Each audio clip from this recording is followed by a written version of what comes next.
before. You could feel vibrations in the vehicle, and so it's quite a magical couple 2 minutes riding uphill in first stage. All right, we are inside 1 minute now. I just want to tell you the voices you're going to be hearing as this Discovery makes its way towards space.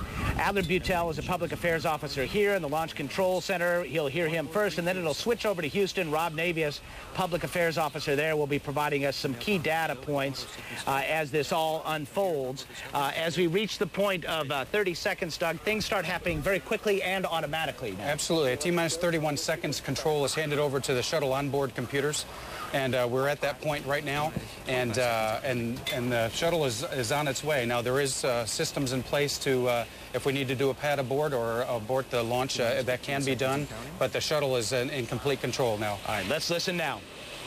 10 seconds. We have go for main engine start. 7, 6, 5, 4, 3, 2, 1. Booster ignition and liftoff of Shuttle Discovery. Combate Kudasai. Best of luck to the International Space Station's newest laboratory. Houston, Discovery, roll program. Roger, roll, Discovery. Houston now controlling the flight of Discovery, a man-made rising sun on behalf of Japan. Discovery on the proper alignment, heads down, wings level for the 8.5-minute ride to orbit. 4.5 million pounds of hardware and humans taking aim on the International Space Station.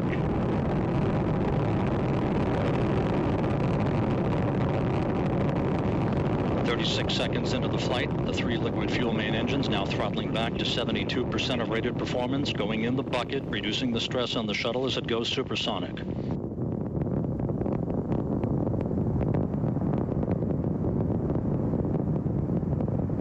Discovery already 5 miles in altitude, 8.5 miles downrange, traveling almost 1,000 miles an hour.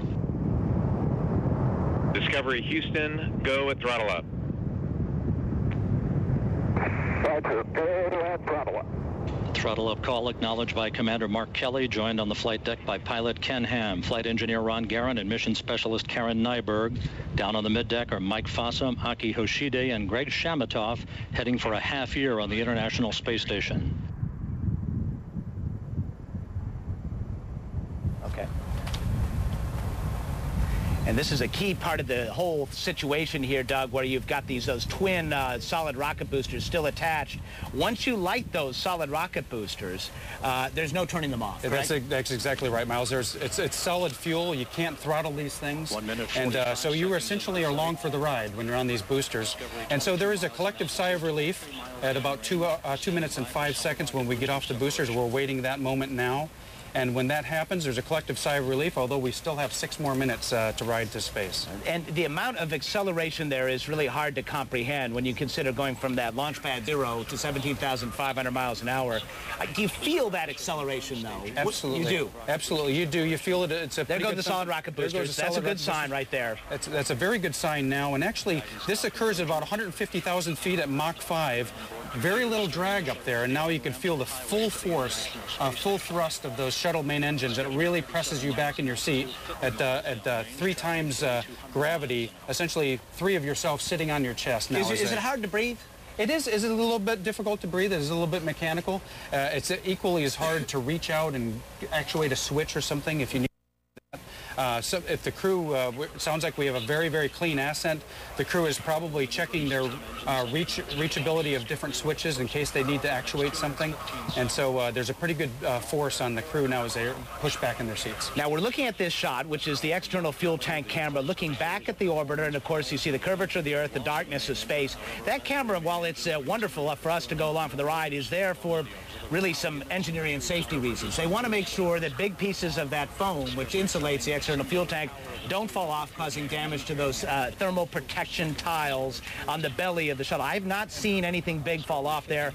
This will be something they'll be pouring over, though, for the hours and days to come. Absolutely, Miles. And you can also see, in that view, you can see the leading edge of the wings of the shuttle as well, which is reinforced carbon-carbon, that we also want to take a look to see if there's anything that impacts those leading edge of those wings. This looks very clean, and it looks like a very, very clean ride to orbit. All right, we're about 3 minutes in now, and 3 minutes 40 seconds or so, and as they go up, as they build altitude, and as they build speed, their options, if something goes wrong, increase, correct? Absolutely, They can, instead of having to come back here for an emergency landing, they start thinking about possibly an emergency landing, say, in Europe. Absolutely. We have what's called a TAL site. It's a transatlantic landing site, and we have several of those in Europe that we can abort to a landing site across the pond. Of course, that's never happened. There's one abort to orbit years ago, as I recall, when an engine shut down prematurely. They ended up doing the mission. But what you're thinking about the entire time as you go up to space is what happens if something goes wrong. Right? Absolutely, absolutely. You're totally in the training mode at that point, and you're reviewing all your procedures. You're looking at what the vehicle is telling you on your screens and on your gauges and dials, and the crew is decisively engaged in what's going on and what the vehicle is telling them. And our apologies as the helicopter, which provides security here, lands as it does at this time in every case. So far, I've not heard a single thing, any calls from the ground or to the crew that would indicate anything is going wrong here. Absolutely. Sounds perfectly clean, Miles. And that's good news. And as it goes up, as you get to this point, it's a much smoother ride when you've lost those solid rocket boosters. But the G-forces, this is when they build up and you really start to feel it, You right? can really feel the power of those shuttle main engines. Each one of those engines produces about 13 million horsepower and a pretty good amount of thrust, so about 375,000 pounds of thrust each. And so you can essentially have little drag at this altitude, and so you can feel the full power of those engines pressing you back in your seat. All right. Now, what they said there was press to ATO. Decipher that. What does that mean? It's essentially it's an abort boundary where we know that if we lose an engine, we can abort to orbit. ATO is abort to orbit. So if we lose an engine, all three shuttle main engines are functioning properly.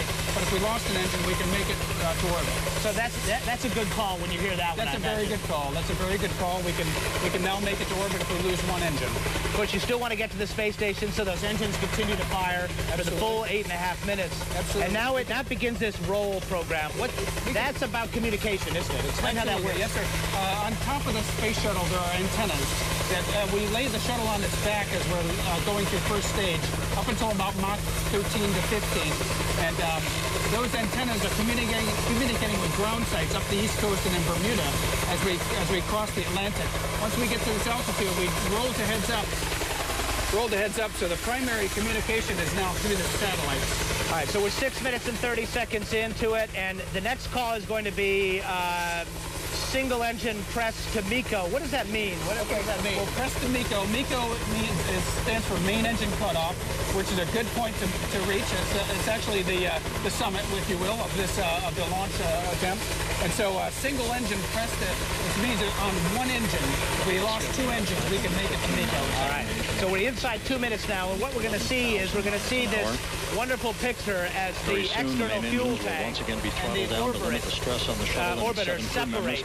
And this is an important period of time because crew members on board are assigned tasks here, one crew member in particular, to take pictures of the tank to see if any debris was created during this launch. And you want to make sure that there isn't big pieces that came off, right? Absolutely. On my mission, I was responsible for taking video footage through the upper window of the external tank as it fell back toward the Earth. And it's quite an amazing sight to see this thing that took you safely to orbit. Now traveling over 20,000 miles an hour. Of course, you're not feeling any sense of speed. You're feeling the G-forces. What's interesting, I think, is that the maximum G-forces that you feel end very suddenly, don't they, when those engines shut off? They do. It's instantaneous cutoff and instantaneous zero G. And so you're really glad they strapped you in tightly. And so suddenly you go from this pressure to zero G. What's that? Discovery I know that some 23,000 astronauts feet get per sick, second and you can understand why. That's a difficult transition. Flawless Your ascent so body far for the adapts. orbit. Some people adapt very, very quickly. Some people have delayed reaction to the introduction to zero G. Standing by for main engine cutoff. That'll here. be followed a few seconds later by the separation of the external fuel tank. And you'll hear a MECO call, which stands for main engine cutoff, and you'll hear MECO confirmed. What is that flaming we're seeing around there? What does that mean? It's Copy, MECO. Booster officer confirms actually main engine cutoff, standing by for external tank expansion of the separation. gases coming out of the shuttle main engines. We're now essentially in space in a complete vacuum, and so that expansion is behaves quite a bit differently than here on Earth, or here in our atmosphere. And there you watch that separation, that wonderful, it's almost a ghostly image as the orbiter and the tank separate.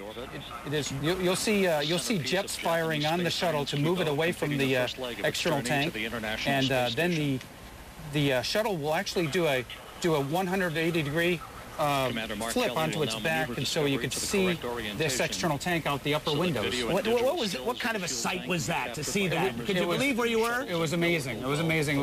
There's a lot of, you have to keep focused on your work because there's a lot of wow factor. That's just an amazing sight. All right, what you just witnessed was textbook getting to space in a space shuttle. 8.5 minutes of one wild ride. Amazing that it all comes together, really, when you think about all the things that have to go right to have what happened just happen. Absolutely, sir. Absolutely. All right. Tremendous experience. A word about this mission, putting on this Kibo laboratory. Significant milestone for this